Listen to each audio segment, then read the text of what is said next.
Hey everyone, welcome back to No Talking Points, iPolitics signature podcast. I'm joined as always with my co-host Brian Storseth, the publisher of iPolitics, and joined today by my colleague, reporter Aya Dufour, who covers everything major projects related for iPolitics. Got a busy show, so I will dispense with the niceties and get right down to brass tacks. Budget week was probably more dramatic than we thought it would end up being, with the floor crossing, with this still unsettled debate over whether it will pass the House when it comes to a vote on Monday. So, Brian, what was your essential read on all the dramatics we've seen? Do you think this budget has a chance of passing to the House of Commons, or are we heading back to an election? Well, it seems like everybody forgot about the fact there was a budget in Ottawa last week. This may be the least talked about budget I've heard. But yeah, it looks like both amendments to the budget were defeated relatively easy. Seems like we're moving towards passing the budget. It seems like it's the least talked, like I said, least talked about budget I've seen in perhaps my 20 plus years of being around. And I know, Aya, last week you were talking about how, from your perspective, it seems like there was a lot of uh, contradictory kind of parts of this budget where it would make it difficult for really any of the opposition parties to support it. Do you think that's changed in terms of your assessment, or do you still think this thing is not going to win support from anyone? I don't know. Someone told me that the World Series is a given that they'll make it to Game 7 because it's what's profitable for everybody, no matter the dynamics of the team. And I feel like it's the kind of same thing for the budget, where it'll pass no matter the dynamics that we're having right now. The amendments were turned down, but there's only one final vote left. I'd be very surprised if it didn't pass. Mm-hmm. So it kind of feels like a foregone conclusion at this point. I know that it's hinging on two votes. I know Elizabeth May, leader of the Green Party, is kind of holding this interesting power, even though, she's a single seat in the House, and that she's negotiating to see some things in that budget. Everybody's saying, we can't approve it as is. Maybe there's a few things that can be added or amended, but I don't see this not passing for sure. Yeah, I mean, that's the interesting thing to that point, Aya. They're talking about, amendments to what exactly? Like, this motion that they've put forward is just, do you like the direction we laid out in the budget? Any types of tweaks and changes would have to come through a budget implementation bill. So I'm a bit confused at that. And also the Elizabeth May dynamic would be so interesting. Like, if we're going to shape up where Elizabeth May is going to decide whether or not we're going to have an election. Brian, I know that's your dream as an Albertan, to see Elizabeth May decide the future direction of this country. But yeah, what do you make of that? If it does pass, should we just get used to it, that this is going to be us holding our breath every time we go to a confidence vote? Well, I think that's the nature of a minority parliament. And I think until everybody starts to get their footing underneath them, it's been a little sloppy. Like, if I go back to the Harper years, there was always a little bit of chicken played. The opposition parties would put their markers in the sand, and the prime minister would either determine, yeah, we can live with that, or no, we're going to face you down and play a game of chicken. This one has seemed a little discombobulated. It's all over the place. The Tories seem a little uneven, on an uneven keel at this point in time. The Bloc have kind of maintained their position. Like, we got the leader of the opposition forgot to move his amendment initially. Like, this has just been a rather odd budget scenario. But at the end of the day, I do think that all the parties, especially as they start getting further from the election and getting some financial stability in their parties, they'll hopefully start maneuvering it a little bit better than what we've seen here. So far, the government's just kind of staring everybody down, to be honest. And I know, Aya, this is your first budget you've covered, but to Brian's point, this isn't really usually how things play out. Pierre Poilievre inexplicably forgetting to remove an amendment to the budget, I think, kind of speaks to just how discombobulated, to Brian's point, things have been. I know obviously we could have this motion pass on Monday and we could be talking about something totally differently. But if we're so confused, if we're so kind of uncertain, or mistake prone right now, I don't know. What do you think about what that means for like a coming election? Are we really going to see a repeat of what we saw in the spring? Is it going to be like a totally different scenario? Like, I don't know. I just feel like if we accidentally fall into an election, like, everyone's going to be angry, but I think everyone's going to be really confused. Yeah. Oh, for sure. I can't really picture myself explaining to people who don't follow politics why we're in another election. I feel like it'd be a very hard point to explain. And also, I think people won't vote any differently, and we'll end up with the same sort of makeup of the House. And then it's kind of like it was when Trudeau did a snap election, and everything fell, the cards fell the exact same way. Very few changes there. It would be a waste of time, so hopefully it doesn't happen. And I don't know, I kind of love a minority government. I love the dynamics that it creates and how it forces people to make concessions, negotiate. I feel like it's kind of the core of the democratic principle. And then obviously all the suspense of like floor crossing can happen, anything can change. But it's kind of nice that a government can just pass through legislation that it wants, just like that. Like there needs to be cooperation among the parties, and that's good to see. And Brian, what do you think about that? Do you think there's any potential winners or losers if we do have a snap election? No, I don't think there's any winners in a snap election, especially one that I don't think any of the parties are particularly anticipating. I want to go back to Aya's point. Like, I really felt like our best years in government when I was there were the minority years, because we had to take a position that was halfway between what our government thought was right and what the opposition thought was right. And it usually ended up coming in the wash as a pretty moderate, strong position. And I felt like they were some of our best years. But right now, I think everybody's just kind of getting their feet underneath them. Like, quite frankly, there's been a huge miss on this. Like, the Liberals set off a bomb inside the Conservative caucus, and we had this budget that was billed to be generational, transformational, like you name it. The word was used, and it was really like a nothing really new budget, a bunch of reallocated money, killing a bunch of Trudeau programs and increasing our deficit to $78 billion. And none of that's been talked about, because the only thing talked about is the Conservative whip, too much of a bully. Like, it's kind of silly season when it shouldn't be silly season. We all know silly season happens at the end of a long session. These guys haven't been in Parliament for the longest time, and it just seems like it's just been a disaster from all fronts.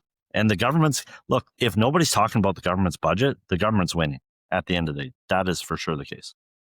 Yeah, I agree. But I also think, I was thinking, they're being really clever here by like, timing this floor crossing with the budget. And as a result, we're talking about that as opposed to the budget. But I don't think that was deliberate. I think, it was maybe a stroke of luck or maybe a stroke of bad luck, depending on how you frame it. They definitely weren't planning on this thing to kind of, implode right before our eyes, because no one seemed terribly well coordinated. That whole, Matt Genereux thing seems like they were kind of banking on him crossing the floor. But again, like it seems like those negotiations were in flux until the final moment. So I don't think anyone planned for this to happen. And on second look, it definitely seems that way. It seems like there was just way too much confusion.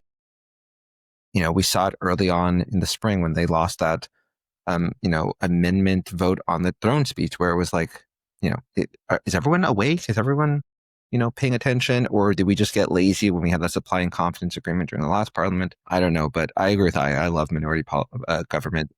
They're just a lot of fun. And I also agree to Brian's perspective. It's probably, where you get the most disciplined policy, right? It's, what can you live with? What can you stomach? What can you do that will appease everyone more broadly? And I think also to Aya's point, that's probably how democracy should function, where it's, less on, we're doing this because we have a mandate from 44% of the population, who I don't know if they voted because they were like, oh yeah, I really want you to get that Arctic infrastructure fund through the door. I really want that major projects funding to move forward. I think we kind of vote more so in directions and leadership and less on, brass tacks kind of policy. But I would like to kind of shift the gears a bit to an announcement on Thursday, the major projects. We're finally going to get our next tranche. I don't know if that means another 9, another 5, or what's going on, but I've been on top of this for the past few months. What's your read of what we can anticipate come Thursday? Yeah, I mean, we tried to ask the Minister of Natural Resources, like, how many projects can we expect in this next group? But he said, well, we don't have a specific number. I guess we have to be there on Thursday, as Prime Minister Mark Carney said. But like I mentioned last time, like if you kind of read between the lines on the budget, they are anticipating that this will trigger more private sector investment than the first group of projects. That's a little clue in there that at least one of the projects that's going to be announced on Thursday is going to be like a bigger project and bigger scale. And there's like a number of projects that would fit that bill. I'm thinking about the expansion of the port in Vancouver. That's shovel ready, and it's a very expensive project. A lot of people were thinking that it would be among the first to be referred to the major project office. It would sort of make sense for it to be included in this second group. I also kind of heard in the grapevine that Canada Nickel, like a Timmins area miner in Northern Ontario, is a very strong candidate for this. I mean, we know that the head of the company has been meeting with major project office CEO Don Farrell quite a bit. So I wouldn't be surprised if they ended up being a part of that group as well. Like they sort of tick all the boxes and they're really ready to go. They have this ambition of like setting up a processing facility. So this whole idea of like maximizing the value that we get from the mining industry, like they're really heading in that direction. So yeah, strong contender. Obviously, like I'm curious about what's happening with Baie du Nord because that's a project that's been stalled for years. It was stalled, it was approved, and then it was stalled because of the financials. The economics of it didn't make sense. But now they've been meeting nonstop with the government over the past couple months. So I'm not sure what's happening there. Is that maybe they want some kind of guarantee that if they had a modified version of the project, that the permitting process would happen very quickly because they don't have a lot of time to set this project up and make it work because as we all know, demand for oil is set to fall drastically in years to come. So the economic project won't be viable for that long.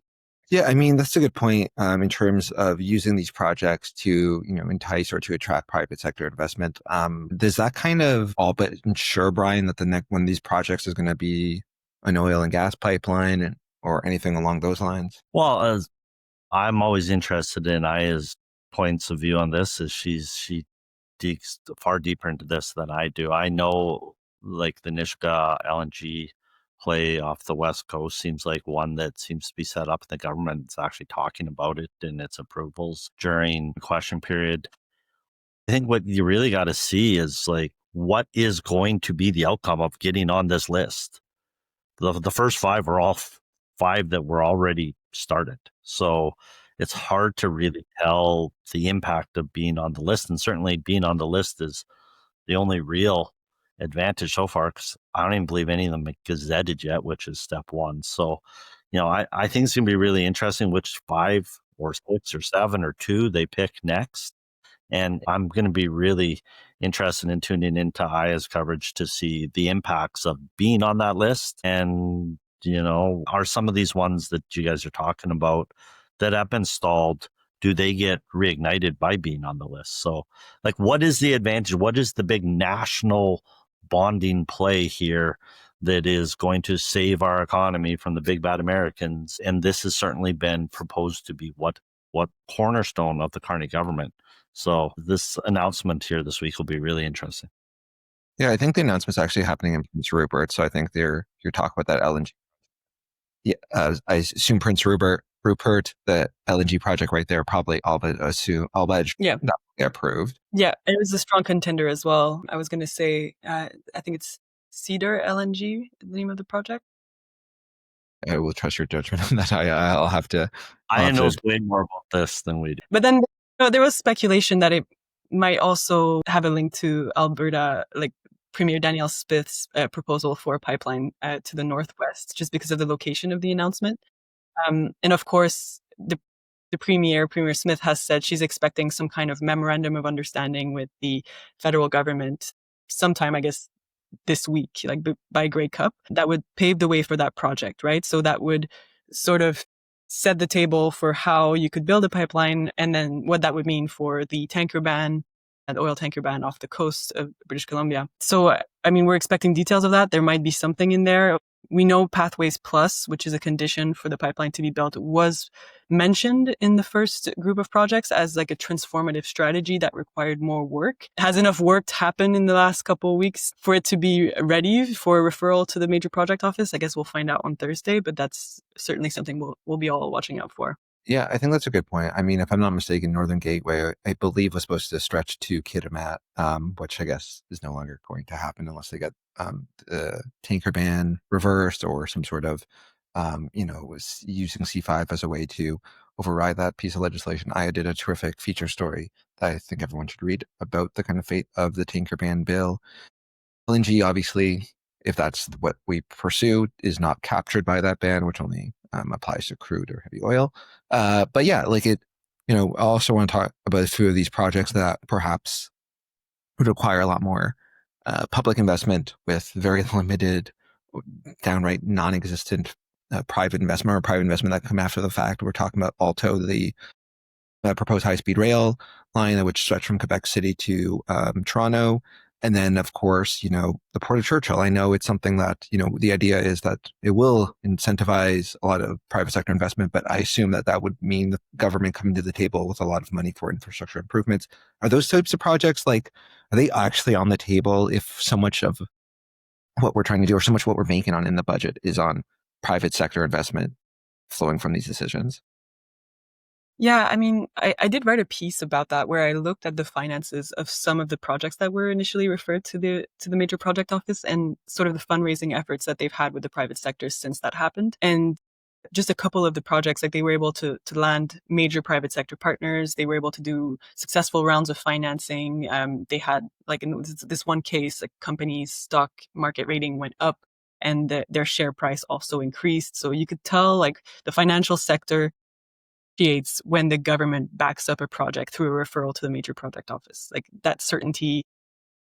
I was also thinking, in some ways, it feels like the government is kind of, and bear with me with this analogy, it's kind of like a teacher in a classroom. It's like a classroom management technique where, you ask your kids to behave well so that at the end of the month they can get a free day. It was kind of the same thing with the government here, where they're spacing out the announcement. They probably already know what projects they're interested in fast tracking, but they're going to announce 5 every 3 months just so that everybody's interested, everybody's talking about it. Just yesterday, Prime Minister Mark Carney mentions offhand comment just like that. By the way, there's going to be an announcement on Thursday. All the major news outlets pick it up. It's on the main page for everybody for like the next 4 or 5 hours. Like, there's a lot of public interest in this.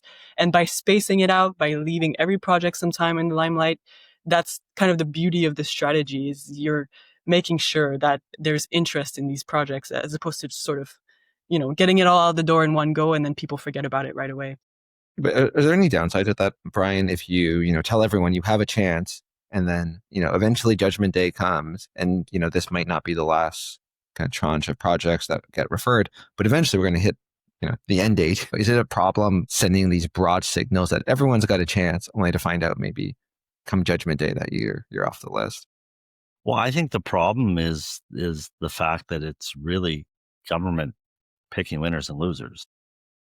I believe that what we really should be doing is changing the regulatory environment so that it's easier for everybody to build, grow, and transfer our products in this country from east to west. Not say, okay, well, we're going to pick this plan. And listen, in times of great national crisis, there is a role, it's been proven in the past, for the government to come in and say, yeah, this has to happen. This is important. We need to fast track it. But to me, under the same circumstances, you should be creating a regulatory environment where people are anxious and eager to invest in our country. And by changing some of the inhibiting regulations, I think is a better use of our time, or at least be able to walk and chew gum at the same time. Like, we can pick these projects over here, but what is holding these projects up?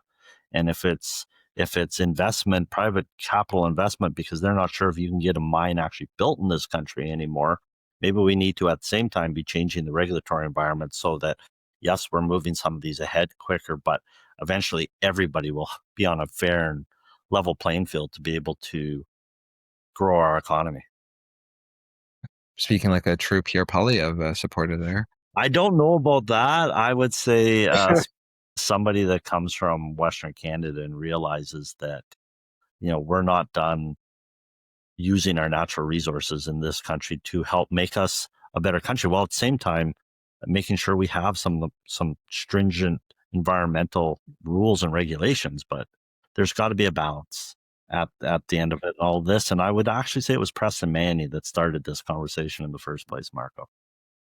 Okay, sorry. A Preston supporter, as always. I will defer to you, Brian. But I do think that, considering the kind of minority government politics at play, the fact that there's been so much kind of talk about making, it easier to get major projects built, to, take advantage of our quote unquote energy superpower status.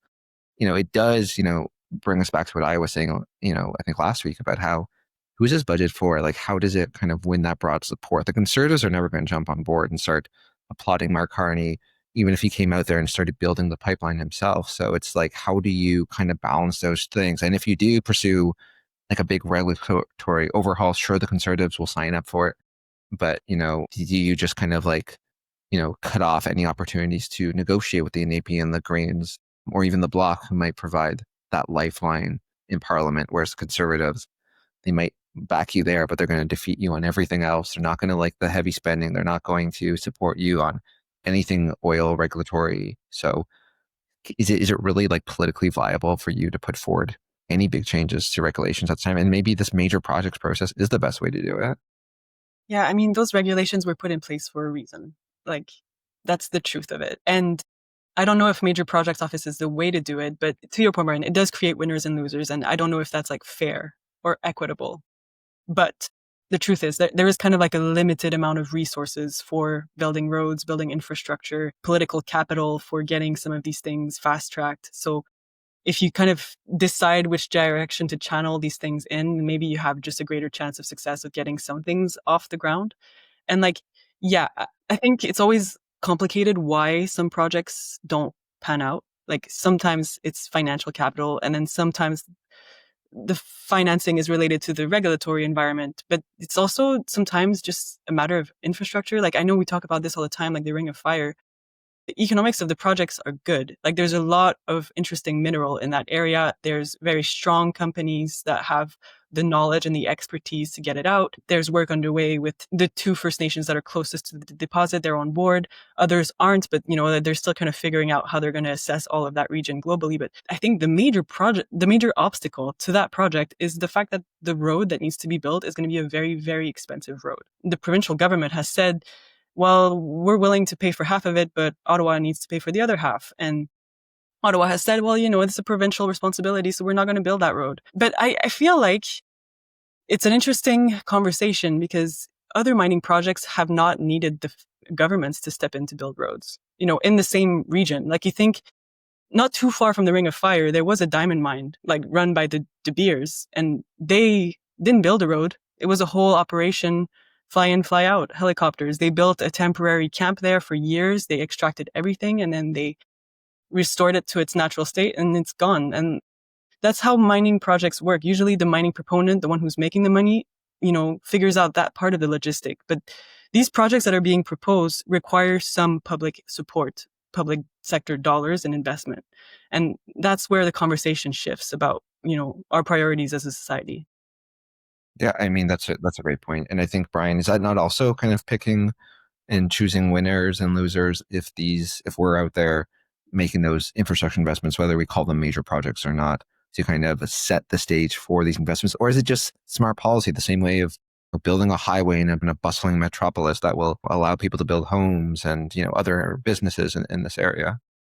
No, listen, at the end of the day, first of all, a highway is the role generally of the government. And as long as the highway is not built to specify one winner out of it, it's built to open an entire region, which I'm of the understanding that it would. You're benefiting an entire region by putting public infrastructure in places no different than the Alberta oil sands. Initially, because of the price per barrel of extraction, the oil sands weren't viable. It was some of the tax credits that were built. It was some of the infrastructure that's built that then opened up an entire region, opened up an entire commodity for us, and trillions of dollars of benefit to the Canadian ratepayers, to Canadians and jobs. To me, these are what you do in a country that is still based and has a tremendous amount of natural resources. They have to be done in a responsible, environmentally responsible way. I'm the first one to say oil and gas companies in the 80s were atrocious in how they went and extracted things. It's good to have some government regulation, but it's not Pierre Poilievre saying it, that some of the regulations and some of the policies of the Trudeau-era government were fundamentally flawed from an economic perspective. It's the Carney government that's wiping them all out. It's the Carney government that's taking these funds that weren't spent anyways and putting them into their new $50 billion in infrastructure funding, right? It's the Carney government saying the cap on oil and gas emissions may not be the way that we move forward as a country. So I think that there's a responsible way to do this. I think it's a necessity. I think the world talks about China's grip on critical minerals, and we're sitting on one of the largest amounts of critical minerals, and we can't get it out of the ground because we don't have the money to build a road, but we can have $2.3 trillion in debt as a country between subnational and national debt. Like, some things are a requirement to build, but we do have to do it with consultation with First Nations, and we do have to do it responsibly from the environmental perspective. The only other thing I would say, Marco, to wrap it up from a perspective of how do you get conservatives? Yes, conservatives are going to support those things. So when you're doing what Prime Minister Harper did so well is when he knew he had the Liberals on board with a budget vote, he could stick in 5 things the NDP were never going to swallow. And the next one, when he knew he had the NDP on, he could stick in 5 things the Liberals are never going to swallow. And I would remind you, that was back when we had a small minority. These guys are 2 votes shy, last I checked, of a majority. There's not a lot of horse trading has to happen. I think Prime Minister Carney really has the ability to reshape this country the way that he believes it's best to do. And my talk of a budget that really was a pretty low-key budget, it's not necessarily a bad thing. It was very Harper-esque in the lack of transformationalism of it, right? But at the end of the day, maybe that's what the country requires at this point in time. Yeah, and I think that deficit number, I mean, Brian, you've raised it numerous times saying, it's not just the federal deficits, the fact that, provinces are also bleeding a lot of, red ink. And it, the budget document was interesting in that I think everyone's, focusing rightly so on that, deficit number. But there also, again, is not only is there no path for us to get back to, even anytime soon or back to black anytime soon, the projected deficits, I think, are quite larger than what was envisioned in the final years of the Trudeau government. Is this just what we have to deal with? Hey, we're in a trade war. If you anticipate, spending less money, if you anticipate that we're going to somehow not have to dig in deep to spend this type of money, especially if it's targeted, it's going to help benefit us in the long run? Or is it just like, are we kind of shooting ourselves in the foot here that this is not really a sustainable plan? I don't know who wants to take that. I know, Brian, you've been kind of hammering away on what you I'll think let about Aya this. start because. So you're saying, are we shooting ourselves in the foot because this is not a sustainable long-term financial plan? Or is it just something we have to do considering where we are right now with Americans? Yeah, I mean, I don't know. When that criticism is levied against the government, I feel like the answer is always like, well, our debt is nothing compared to other countries in the G7. And I don't know what to make of that. It feels like there's something there about we're competing against other nations that are borrowing a lot of money. So how do you even even the playing field in a circumstance like that? So yeah, I mean, sorry, go ahead, Brian. Sorry, my only response to that is like most of the other G7 nations don't have subnational debt. So like when the government of Canada, Jim Flaherty was the one that highlighted this to me, and it's why I go off on it so much, Marco, because he used to sit there and tell me, Brian, it's not our debt as a nation from the federal government's perspective. When the federal government starts getting to a spot where we're in trouble, we as a nation are in huge trouble because the provincial debt is horrendous. Like net debt to GDP in Nova Scotia is like 92%. Newfoundland's like 91%. Like we have if you add our $1.4 trillion debt as a country to the extra $1 trillion that provinces have in debt, you're at like $2.3 trillion. And I get it. For most Canadians, these are numbers that you just can't fathom. But think about it this: if you took the valuation of every NHL team in Canada, you could buy all of them 145 times over. Like, we're in big trouble if we continue to go off the fiscal cliff and keep spending money the way we are. I think Prime Minister Carney understands this, and that's why you've got such a low-key budget, because certainly he projects as FDR when he's speaking on the hustings But his budgets are not transformational investments in society. His budgets are, we're going to put a program together like the major projects that we're all talking about and hope that they spur private investment back in without having to stimulate a ton of public money, because at the end of the day, we're running to the end of our fiscal capacity. And that you can't sit and say that's a liberal thing or a conservative thing. I'm not saying that. That is a problem we have across this country. Like when I worked in the Alberta government, Ralph Klein eliminated the debt. They're back to being nearly $50 billion in debt of a province of like 4 million people. So, across the board, I believe we have to get back to a better spot financially and fiscally, because to Aya's point, and I'll shut up after this, but to Aya's point, everybody else is borrowing money, but you have to add, in my opinion, our subnational and our national debt together, and it's a lot worse situation. One thing, though, I guess I think we're all kind of looking for, to Aya's point, is how do we gauge these things? We talked a lot about the debt to GDP ratio. As long as it's coming down, therefore we're in the clear, and it looks like we will see that kind of a gradual descension. But to Brian's point too, not only are we are we a federation? So obviously other provinces are kind of contributing to our broader debt. Eventually, or I shouldn't say eventually, because we are making these consistent interest payments. So it doesn't matter necessarily, we have the kind of fiscal capacity to, deal, our economy is growing faster than our debt. We still have to make those payments. And I think the latest numbers show that by 2030, we're going to spend either just as much or more on interest payments than we will be on health and social transfers to the provinces. So it seems like, it's going to catch up to us in the not so distant future. But yeah, I think it is interesting. It seems like we can't really even agree on what our, range should be.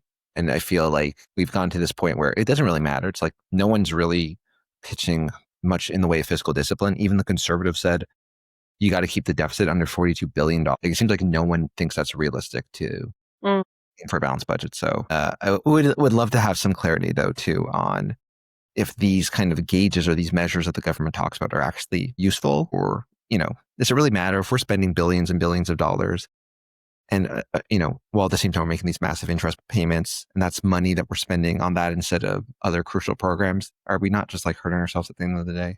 Feels like it's tough to kind of read the room right now. Read the room, and then to like how it translates into like political support, because these debt numbers are so huge and so difficult to grasp.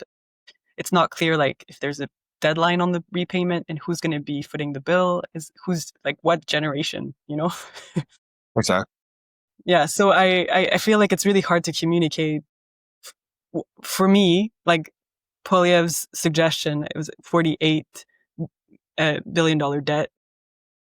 I don't know what that means for me and like my finances, right? No, it's a good point too. It's like, and I don't think the Conservatives have done a terribly good job, or really anyone, to say, well, the amount of debt you're going to shoulder as a Canadian equals, $40,000 per Canadian. It's like, okay, well, is that impacting my tax bill? What are you kind of implying? Whereas if we cut the deficit by, $30-40 billion this year, that's going to mean substantially, big drop in interest payments, like more money that we can spend on different things. It's really kind of tough to kind of farm out what people are saying when they just kind of throw numbers at you. Oh, this is how much debt each Canadian is carrying. Like, well, a government is not a person. They do not enter retirement, and we also have a ton of assets that aren't valued in the same way. So, I really don't like those comparisons unless you can kind of explain to me what exactly you're talking about. Oh, taxes are going to increase because of this, or, it's going to be less money for some health programs or something along those lines. So I think that's really all we have for today. I'll get everyone an opportunity to kind of tell me what they think the most pivotal or interesting moment of the past week is, or something they're looking forward to. I know obviously we're going to have an interesting one with the major projects announcement coming. And then, of course, next week's big budget vote. But I'll start with you, Brian. What was the biggest thing from this past week, and what are you looking forward to next week? Well, I won't go with the biggest thing from the past week, because I think the whole controversy around the budget and the floor crossing was clearly what dominated. I thought the Ontario government did a skillful job of sliding in a rather boring fall economic statement on the heels of the budget without anybody really picking up the fact, not to hammer away on debt, but there were another 13 point some billion dollars in debt in the province of Ontario. So, but skillfully done. Nobody really picked it up, but this is, like I said, I think there's a fiscal cliff coming for all of us. So it's something we got to pay attention to, not just our federal and provincial, and also some like the municipal level, right? So Yeah, I mean that deficit number that they're putting forward seems relatively minor compared to what we're talking about federally, because they're anticipating a return, I think, of the next 2 years and to a small surplus. But yeah, it was a very boring fall economic statement. I appreciate that that's what they're expecting, Marco, but the reality is they're going the wrong way. And I get it. We're in the middle of a trade war, and they got $5 billion tagged for tariff relief. The Ontario government is only about $1.5 billion short of Kathleen Wynne's numbers when she left government of debt that the province was in then. So, I look forward to the days of surplus, but I'm not sure we've had any yet. Yeah, I would say this is what they say every time they release a document. Don't worry, a couple of years from now we'll be in surplus. At least they talk about it. Yeah, at least it seems to be reasonable. How about you, Aya? What was the big takeaway from the past week, and what are you looking forward to next week? It was again another offhand comment by Prime Minister Mark Carney. I think he was at the Canadian Club in Toronto. He was talking about the budget, and he said that he has Danielle Smith on line one, that something's going to happen with the pipeline, but he, didn't give more details than that. But it was sort of the biggest indication to date that the federal government is going to back a Northwest pipeline. And I mean, we've been here before many times. There's a graveyard of pipeline proposals, but I don't know. It feels different. It feels interesting. And I'm really looking forward to Thursday. Yeah, it will be an interesting day. I will say, the budget dramatics, if we go to an election that I think no one necessarily wants, to Aya's point earlier, I don't think it's going to make a massive difference. But one thing I guess I'm looking forward to is just that having that vote, like even if it goes the most predictable manner possible, like does that mean this is what this future parliament is going to look like in terms of what this government can count on? I feel like this is one of the most significant hurdles in that I don't know if you're going to have a budget that looks this unappealing to the opposition. We're not going to have another massive deficit. Still going to, next one they're projecting still in the 50 billion range. You probably only have to do that, cost savings exercise. You probably only have to announce it once. Does it give you a bit more freedom to win over NDP and Green support in terms of, changes to your climate program? It just feels like you're kind of ripping the Band-Aid off in a lot of places. So it's like, if you survive this, are you in the clear? Can you get the NDP, on the Greens, or even the Bloc on board in the future? Or is this just like, you get by through the skin of your teeth and it's inevitable and an election's going to come the next year or so? So I know minority governments are always tight on time. I thought the way that the kind of numbers rolled out post-election that we were going to return to the polls sooner than other parliaments. That being said, the Liberals are now sitting at 170 seats. I don't think the NDP wants one. I don't think the Bloc wants one. I don't think the Conservatives are as bullish as they were maybe a month ago. We could have a longer than expected one. I'm just curious to see if we're going to see any kind of hints on the future coalitions that we're going to see in the House come Monday's big budget vote. And of course, the spin. I'm going to be very curious to see how the NDP explains what they did, how the Conservatives justify it, how maybe Elizabeth May comes on board, and how the Bloc, everyone, I'm just very curious to see what messaging they're sending Canadians, as if we do, of course, avoid an election. And if not, well, then I guess, we'll be having a lot of fodder for our next podcast. So yeah. You know what though, Marco? I just got to say this, like the brazen ability of this government to just be like, and it's genius at the end of the day. They were getting attacked for not having a budget for how long? And they're like, yeah, we're just going to change the budget cycle to November. First of all, nobody wants an election 6 months after the last election. If you took the government down in April, which is the traditional, as long as I've been around, the traditional budget cycle, it's like May, June election time. Maybe the farmers don't love it, but that's the only complaints you ever hear. Nobody wants a Christmas election. If we're doing budgets for the next 4 years in November, who wants a Christmas election? right? Yeah, that's fair. It's just like, yeah, we'll just change it. No, that's true. I didn't think about that, Brian, that the timing does matter. But that being said, who knows? Maybe we're going to start getting spring economic statements or something like that instead of our fall economic statements. So doesn't have a nice ring though, right? Sounds good. Yeah, the acronym kind of is a bit too similar to sex. So I don't know if I love it says, but that's my only complaint there. Aya, thanks so much for joining us. And Brian, as always, great to kind of talk through the biggest issues in Canadian politics. But yeah, thanks everyone for staying tuned, and we will see you next week. Thank Bye. you.